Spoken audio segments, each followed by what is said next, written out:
of go back and forth as we have different areas to talk about. Let's talk a little bit about our school. We are a comprehensive high school, public school. We have about 1,721 students as of the other day when we pulled our numbers with this PowerPoint. We have 98 teachers. We have 5 counselors, of which 4 are your kind of typical high school general counselors. They work with an alphabetic breakdown of students. So they do everything from crisis counseling to guidance kinds of activities. And then Mrs. Crawford is our student assistance counselor, has a small group of students, but she also has some other duties that she does at the high school. She looks at some school-wide programs like every 15 minutes and Rachel's Challenge and some of those other programs that are kind of school-wide based. She does a lot of our research with drug and alcohol surveys and those kinds of things. She leads our school's student assistance team. So she is really very honed in on the student assistance. When she first started this student assistance job, she was our 504 coordinator as well. And we are kind of weaning that job off of Mrs. Crawford and distributing it back to other counselors as well. So we kind of have to laugh because when I was offered this job, I said, you know what, I've got to stay busy. And I'm not sure that this is going to be enough to keep me busy for the entire time. So can I have a load? And the principal said, no way. You're going to find out that it's going to be more than you expect. And then she came into my office and she said, Barb, what am I supposed to do? I'm going to be sitting at my desk drinking coffee. I was like, not a chance. So anyway, the level of energy that she brings to this program and the level of concern, the nights that she works, I know that many of you are familiar with, but she's an outstanding counselor and was the high school exemplary counselor from this association last year. Well deserved. Okay, so 98 teachers, 5 counselors, 5 administrators, and with that administrative team, we basically have 2 administrators who are deans, work a lot with our attendance and discipline. We have an athletic director. We have me, and I do things like student services and testing and curriculum design. And then we have an overall principal. Of our students, about 26% are free and reduced lunch. About 14.2% are special education. And we have a changing ethnic makeup. When I started at Harrison High School, it was probably 99.5% white, middle income kinds of students. And we have a growing Hispanic population, a growing Black population, and a growing multiracial population. So we are starting to see some of those needs reflected in our at-risk students as well as in our upper academic students. It's really a wide mix. So the Raider Success Program was developed in 2006. And in 2006, we looked at our student population, and of the freshman class coming in, it seemed like, man, everybody was failing at least one class. Well, it wasn't everybody. We found through our research it was about 33% of our freshmen. But what we found is that transition from middle school to high school expectations was huge. And kids that had not done well in middle school were tanking during their freshman year. What we have found since is that we can expect about a 1-letter grade drop in achievement from the grades that our kids are getting from the middle schools to the high school. We are fed by 3 different middle schools, and those 3 middle schools, I would say, all have their strengths. And they all serve kind of the same population that our high school serves. We don't have one that's particularly at-risk students or one that's particularly our AP students. It's a good mix that comes in. So what we know about these kids that is if they're failing classes as freshmen, what's going to happen? They're going to have to retake those classes in order to get them to graduation. Many of them are not failing because they're not working, or many of them, are not failing because they're not working. They require remediation. Many of them hope to receive a waiver if they don't pass the ECAs. Some of them will drop out, impacting the choices that they make for the rest of their lives. So our goal is to grab them as they enter our school, before they have a chance to experience failure at the high school level, and to get them on the path to success. Can I tell you, if you don't have a handout, I'm so sorry, I brought 75. This PowerPoint is in the Dropbox for the session, so if you want to look at it later, it'll be available. So, saying all of those things about the why we developed this program, there are some things that the Success Program is not. We look at our students that we put into this program, and we are not looking for low ability students. We're not looking for those students that require a lot of accommodations. We're not looking for those students who have IEPs. We are looking for average students. It's a program for students with average ability or higher that aren't showing us that they're using that ability. Either they have holes in the background education that we need to fill, or they're not working for some reason, or they have so many other things on their plate that school is not their prime commitment. But we wanted this program to be able to prepare these kids for college admission. We want them to be on the Core 40 track at minimum, and we want them, like I said, to experience some success at this first start into high school. I went in last week to the class. I was in 3 days, and we did our 4-year plans of study. And I told the kids, there is not an option. Everybody will be starting at least a Core 40. And probably 2/3 of them did a Core 40 plan, and the other third, believe it or not, did an academic plan. So in their minds, based on the success they've had thus far, they think, and they're reaching and striving for that diploma, which is amazing considering we're moving them. That's a huge turnaround from last year, and we'll talk more about the criteria that we use when we select these students. And so just keep that in mind if these kids are choosing Core 40 or academic honors.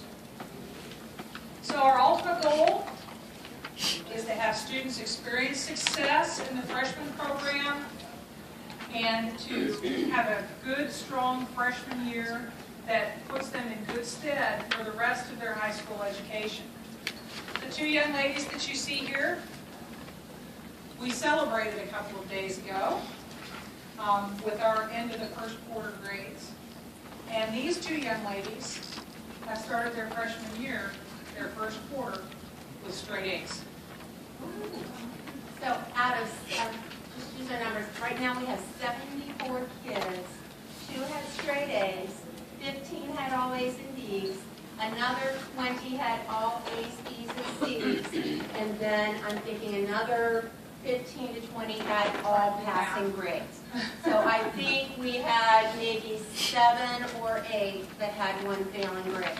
But when you bring in kids that had 3, 4, 5 failing grades in middle school, and when you ask them, how many of you are these the best grades you have ever had, or in the past, recent past, everybody in the room went up. So our celebration was, we gave the 2 young ladies their t-shirts, says, keep common radar on. We gave cookies out and said to the kids, you're one smart cookie. We gave them a container that had candy and a cup in. One young lady said to me, Mrs. Crawford, I have never received a certificate for my grades. My mom is going to be so proud. And, so just having that kind of a response, we put, what, $20, $25 into doing this program, and just what they took from it was success. It was amazing. You'd be amazed if you scrounge up to celebrate success. The athletic department gets free spirit cups that we throw out at basketball games. We had a couple leftover T-shirts from our freshman orientation program. Those were from actually from me, but Okay, you know what? but we have, found some candy. Mrs. Crawford is the candy queen. And just the fact that somebody took the time to pull them into the auditorium as a group where their teachers honored their success and the administration honored their success, that was huge. That was huge. How do we choose these kids? Coming up next month, I have access to all 3 middle school grades. I don't know whether you have access to the middle schools or not, but I have access to the middle school grades. So I start with Battleground and I go through each kid. I click 1, 2, 3. I'm looking for grades in math, science, English, and social studies. If they have a grade of C or less in those classes, I write their name down and I identify within each one of those. I'll do a spreadsheet of what their grades are. I will pull out all the kids that I think meet our criteria. And then our 8th grades have 8th grade teams. I send that criteria to the 8th grade teams. And I say to them, would you rank these kids 1, 2, or 3 for me? 1, yes, absolutely, positively, they need to be in the program. 2, not necessarily, but it would help them. Or 3, you know what? No, this kid may need the help, but there are too many barriers, because our thought is this is a privilege rather than a right, and we're not going to let a kid impact everybody else's learning. So our intent is, if you're taking the opportunity to be in this program, you're going to come in, you're going to be respectful, you're going to do what we ask you to do, because it is your benefit in the end. So we take all of those and we come up with that information. I also look to see in Keller School if they pass ISCA, because we know that if they haven't passed ISCA, that's going to be an indicator. And finally, the kids, ADHD kids, kids from single-parent families, mom is working, doesn't have the time to help get the homework done, they're taking care of other kids in the household, they're just not having a lot of academic success.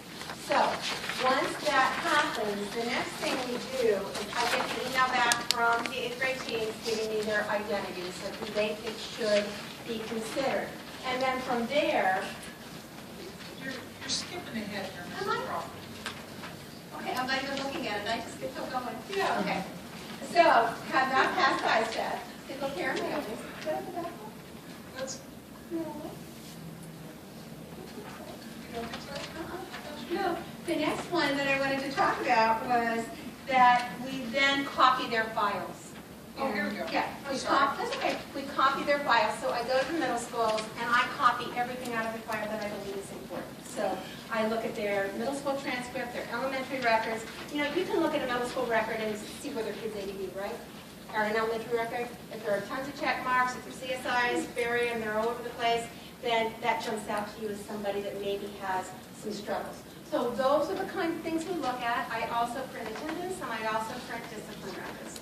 Once we have all that, all the teachers in the program, and we have 6 teachers that were hired specifically for this program, very student-centered, do differentiated instruction, and are willing to work with at-risk kids. Although, I'm going to tell you, I would never use that word in front of my kids, ever. They would never hear that terminology from me. But we, meaning all the teachers, myself, we have a new principal this year, so we'll see whether Al's willing to do that, Mr. Romali, but Mrs. List and I all sit down around a big table. We take the files and we pass them around and we look at them, because everybody knows what we're looking for. We're looking for kids that are struggling, that haven't passed ISTEP, or their scores are just right on that fringe of whether they pass or not, without a lot of discipline. They can have some minimal discipline, but nothing that is going to be a complete impact on the other kids in the program. And their attendance. And if we believe that they're a kid that we can offer an opportunity to, we choose them. We send a letter to the parents and we say, this is a program that we have. We would love to have you come and meet with us. I get phone calls, my child doesn't need to be in this program, are you sure? I say, please just come to the meeting, see the data that we present, and then you can decide whether you want your child to be in the program or not. I also bring kids that have been impacted by the program, and I've had parents that talk about the impact of what the program has done for their children. And from that, last year, we were taking 80. I sent out 120 letters. I'm going to take that back. We had 120 kids that were eligible from 3 different schools. I sent out 90 letters thinking that I wouldn't get 80. I actually had 84 that came back and said, yes, they wanted to schedule the program. However, you're going to understand this too. This clientele of kids are very transient. So by the time school started, I was down to 78. A couple of new kids came in, so we actually started it with 80. Yeah, now we're down to 76. So even over the course of the year, we've already lost 4 kids. So that's how we come up with our group of kids that we need. Okay. There's a lot of discussion there because with this particular group of teachers and administrators and counselors, the concern is we don't want to cut somebody out because they made a bad choice or two in middle school. So we really look at that discipline, and we really look at how much of that discipline for middle school is attached to not being connected to school, to not having the appropriate supplies, et cetera, in middle school, and how much of that do we think we can counteract in this program. So if we turn down somebody for disciplinary reasons, it's some pretty hardcore stuff. Okay? All right. So once we have this pool of students and this pool of teachers, our next goal is to schedule them. So when we were scheduling our 9th graders, because we know that they have some remediation needs, we're trying to double up in math and double up in English so that we can fill some of those holes that we know that they have. Our freshmen usually take biology in our school corporation, but because of the more hands-on, I can see it, feel it, touch it, of earth science, we start this group of students with earth science. Preparation for college and careers is a required course in our school corporation. Every freshman takes it. So they are in a preparing for college and careers course in the fall, and then they're in the human development course, which is a FACS elective, in the spring. We chose that course because it has a lot of content about how people grow and develop and mature, and choices that you make, and relationships that you have, and what's healthy, what's not healthy, kinds of things. And so we have found that this group of kids kind of needs some of those skills as well. So that's why we offer that one in the spring. And then we offer kids one elective of anything that they want to take in the building that we can schedule during that period that they're scheduled. I'm going to kind of jump in the building. We actually, 7 years ago, built a new building outside of our school building. And at the time, it was going to be social studies. We weren't sure who was going to actually go to that building. We needed additional classroom space. So we built this building, and then when we realized that we were developing this program, we said, perfect. This has 8 classrooms in it. We're going to have the kids in a smaller environment. They're going to be away from the drama of the large building so that they can see success without being pulled in on an hour-by-hour basis of all the things that are happening with the other 620 kids that are in the building. So they take 6 classes, the first ones in our small setting, and then they go into the building to take their elective. The Success Building is on our campus. It is right next to our high school, but it is removed. It is a second building. So, sorry. That's okay. I just think it's important for people to know that too. So, we've kind of gone through our elective list and looked at electives that freshmen generally take, and we've tried to schedule those into our master schedule so that they are available for the freshman success students to take. And you'll notice they're all hands-on. Because Yeah. majority of our kids, when we do learning styles, are tactile learners. Right, and these are classes that many of them want to take, they're looking forward to taking as freshmen, and we don't want to cut them out of something that they're really looking forward to. So it's kind of a scheduling puzzle, but we get these scheduled so that the students have these opportunities to choose from. Some of these courses you'll recognize are semester courses, so really they're getting to choose 2 electives. Some of them are year-long courses, so they're choosing it for the whole year. This will kind of maybe illustrate for you a little bit about how we schedule. We have 2 dedicated English teachers, 2 dedicated math teachers, a science teacher, and a facts teacher on our Raider Freshman Success team.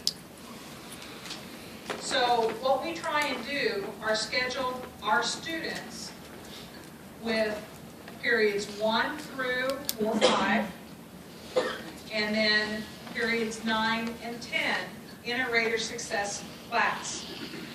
Our school operates on a funky schedule because we have to have half-hour lunch periods, and we have 4 of them during the middle of the day.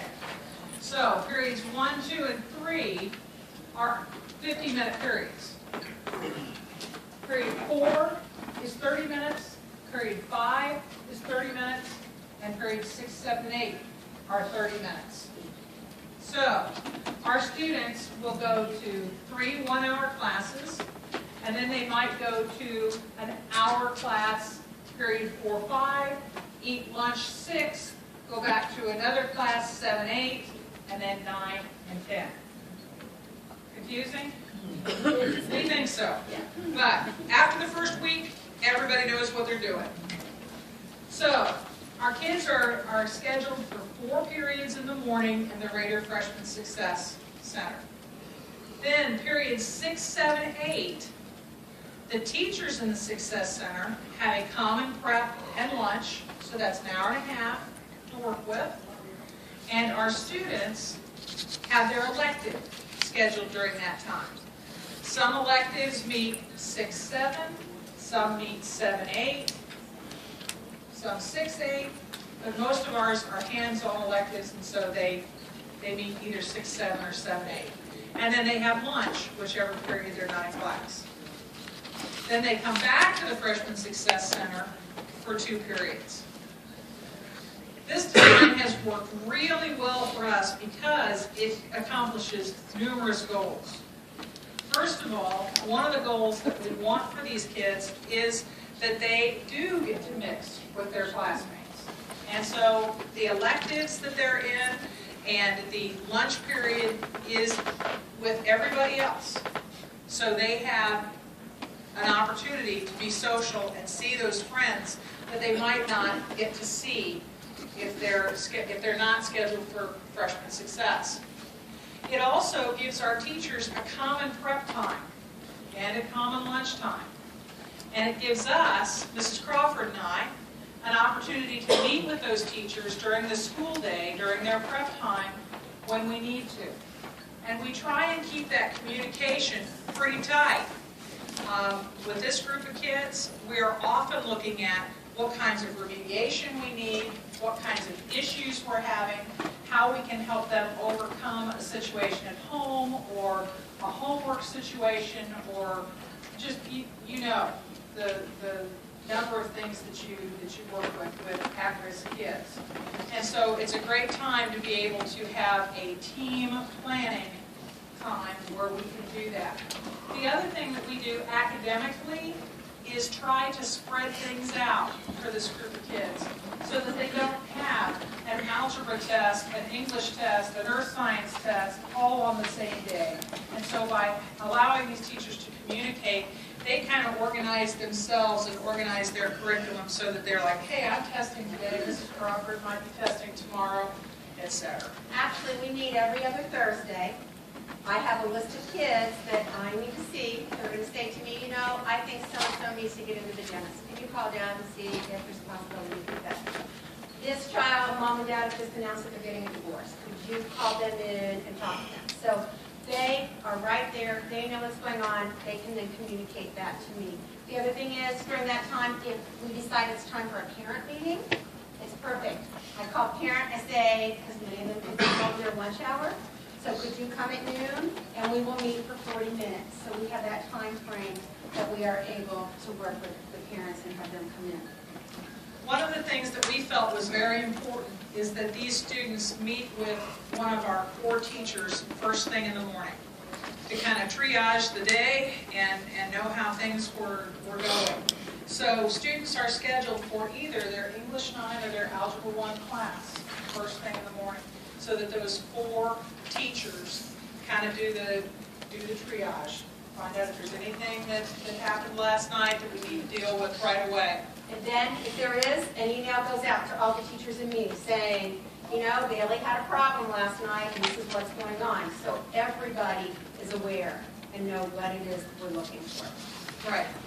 And so students, the other thing that we felt was really important is that when we do these double up classes, we do the English 9 and the English lab, one of the things that we felt was very important is that they have the class content first, and then the lab is supporting activities. So it's not loose time at all. It is all thoroughly planned time. And so that English teacher may have some time during that language arts lab for them to work on a writing assignment, or instruction may just continue into that second hour. Or they may be doing a lab of some kind with that lab time, but it really gives them a nice block of time to work with. It's kind of the best of block scheduling and regular scheduling. And I'd throw in too, we know that many of our kids are not strong readers, and we know that reading is important to practice. So maybe 2 or 3 days a week, there will be a half of a period during that lab period for them to do nothing but read, and not what we're telling them to read, but rather what they want to read. As long as it's a book or a magazine the teacher approves, they can read the content that they would like to read. Right. So a student would have, just as an example, they might start their day in English 9 and then go to Language Arts Lab, then go to Algebra. Then in 4-5, you'll notice we don't have a math lab or an algebra enrichment. So they might then go to Preparing for Colleges and Careers, come in and do their lunch and their elective, and then go back to algebra enrichment. We also want to keep those students with their same teacher. So the same person has the same group of students for English and Language Arts Lab, or algebra and algebra enrichment. Think about how much the teachers can get to know the kids when there are 18 kids in an algebra class and those same 18 kids in their algebra enrichment class. So they actually have 36 kids over the course of the day, rather than an algebra class in our building that may have 28 or 30 kids, and they do 5 of them. So the teachers build really strong relationships with the kids. And you'll notice that up there are also some classes that are kind of shaded back. Those are classes that are not part of the Raider Freshman Success program, but they are part of our alternative program for most of these teachers, or sophomore success. So you'll notice, like, our English teacher number 1 has a sophomore success study hall. That's kind of the next step, and we'll talk about that a little bit later. And they also have a non-program English course that they teach. She just happens to be our yearbook sponsor. In math, you'll see that there's, in Math 1, there's an alternate program, algebra. So that teacher also teaches algebra in our alternative program, and then at the end of the day has a sophomore success program. So they're working with kids that once they build that relationship, those kids may see them in their sophomore year, in their junior year, and their senior year. So relationships are critical. Okay, how is it different? And there are a lot of other things we want to go through, so I'll go through this pretty quickly. During the first semester, Our emphasis is on daily completion of homework assignments because what we know is many of our kids do not do homework. And so we want them to see the importance of doing homework, that their grades will improve, they'll have more knowledge, they'll be more successful on tests if they do the work. So minimum homework is assigned in English and algebra because they have the lab that goes with it. So the teachers try to do as much of that work, and I am going to say, and this is one of my pet peeves, and I bet it's many of yours as well, prior to last year, 75% of our kids did pre-algebra.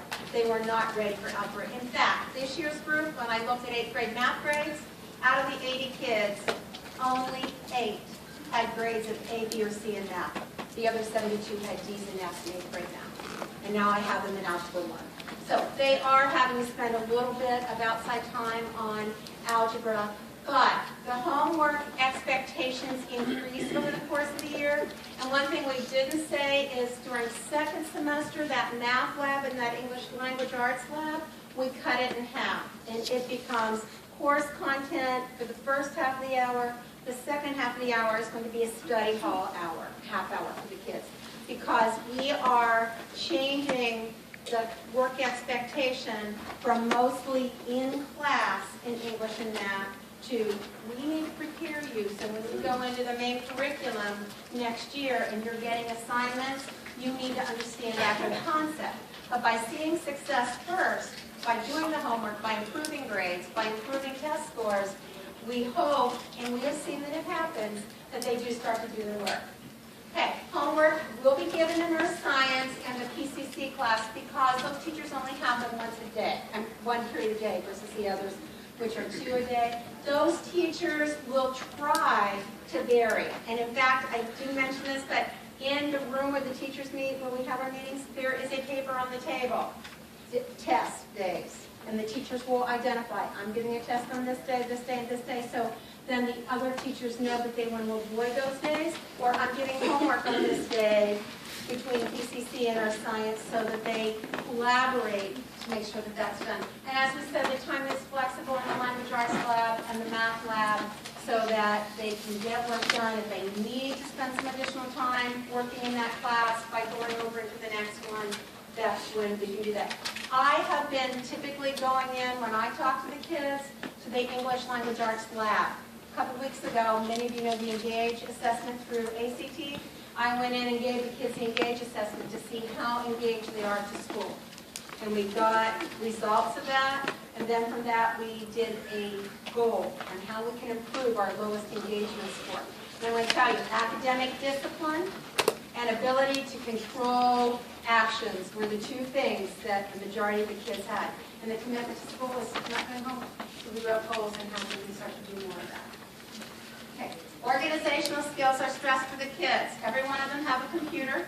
They have a sheet in their computer that they bring up daily that they are to write their homework assignments on so that they can always look at that and see exactly what work they have.